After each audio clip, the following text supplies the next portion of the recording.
Hi, I'm Shaun O'Rourke with 11 Bravo Productions, and I'm here at Suite D at EUE Screen Gem Studios. This is the largest studio complex east of Hollywood.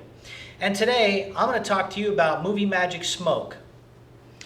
There's a couple of ways people can accomplish this. Now, on the independent level, there's a couple of corners you have to cut. We don't have giant smoke machines like they do in the movie industry, but here's a couple of basic ones for you. This is your traditional fog machine. This can make smoke. You can rent this at any party supply store. It comes with a liquid solution that goes into the receptacle here. The nozzle is always really hot. The one thing you have to keep in mind about this particular unit is that you have to time things right when you want your smoke, because it kind of has a mind of its own, and a smoke machine will work and there's a delay after you hit the button to have the fog come out. And this is a really cheap, inexpensive way to accomplish smoke in the film industry. So that would be your first bet, okay? Get yourself a fog machine from a local party supply store. Usually you can see these around Halloween too for sale in some of these little Halloween boutique shops. Grab one up, store it away, and anytime you need it for a movie, pull it on out.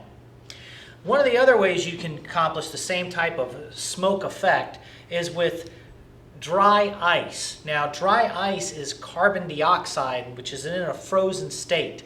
Now, you got to be very careful when you handle this stuff.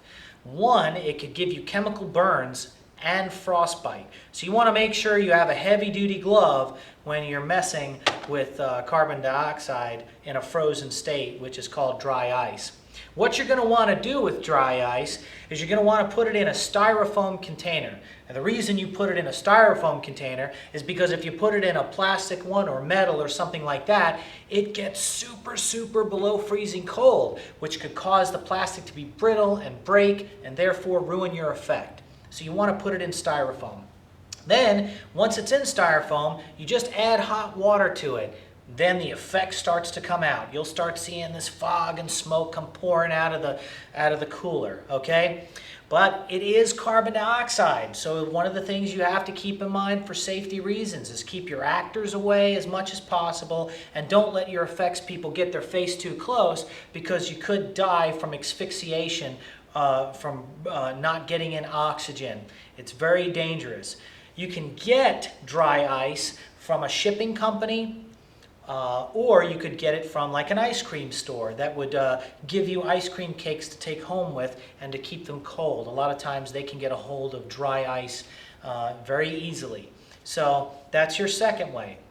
A third way is you could go down to your local hardware store and you can pick up a Mosquito smoker. It's a very simple type of unit to use. It's got a button. You have to light it in the beginning, so you have to be careful. Make sure you read all danger signs and labels.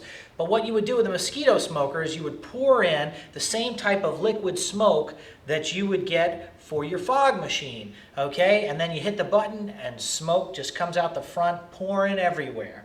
Okay, it's absolutely a great effect, but you have to be careful. Remember, whenever you're doing these types of things at home, you have to make sure safety is important, and it's first and foremost, especially when you're on a movie set or you're doing something independent. Think about your actors, thinking about your crew, and safety comes first.